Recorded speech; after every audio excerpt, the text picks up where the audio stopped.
حضرت علی المرتضیٰ شیر خدا کرم اللہ وجہ الکریم حضور نبی کریم رؤوف الرحیم علیہ الصلوۃ والسلام سے روایت کرتے ہیں کہ نبی کریم رؤوف الرحیم علیہ الصلوۃ والسلام نے ارشاد فرمایا کہ جب شعبان المعظم کی 15ویں رات آئے تو اس رات کے اندر 14 نوافل ایسے نفل پڑھنے چاہیے، اور پھر 14 رکعت نفل ادا کرنے کے بعد 14 مرتبہ جو ہے سورۃ اخلاص،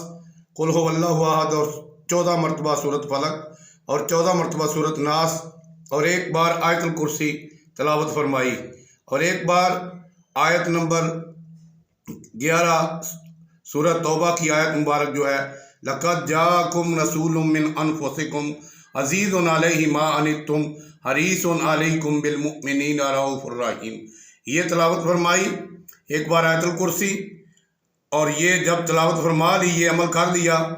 تو سیدنا حضرت علی المرتضیٰ شیر خدا کرم اللہ وجہ الکریم عرض کرتے ہیں، یا رسول اللہ صلی اللہ علیہ وسلم، جس نے شب برات کے اندر یہ عبادت کی اس کو اللہ تبارک و تعالیٰ کتنا اجر عطا فرمائے گا؟ تو آقا کریم صلی اللہ علیہ وسلم نے ارشاد فرمایا اس کے لیے 20 حج اور 20 سال کے روزوں کا ثواب ہے، اور اگر وہ 15 شعبان المعظم کا روزہ رکھے گا تو 2 سال کے مزید روزوں کا اسے ثواب جو ہے وہ عطا کر دیا جائے گا۔ اور حضرت خواجہ امام حسن بصری رحمۃ اللہ تعالیٰ علیہ سے روایت ہے،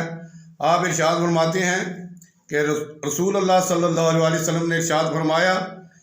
کہ جو بندہ شب برات کی رات کو 100 رکعت نفل ادا کرے اور پھر ہر بار سورۃ فاتحہ کے بعد 10 مرتبہ سورۃ اخلاص پڑھے،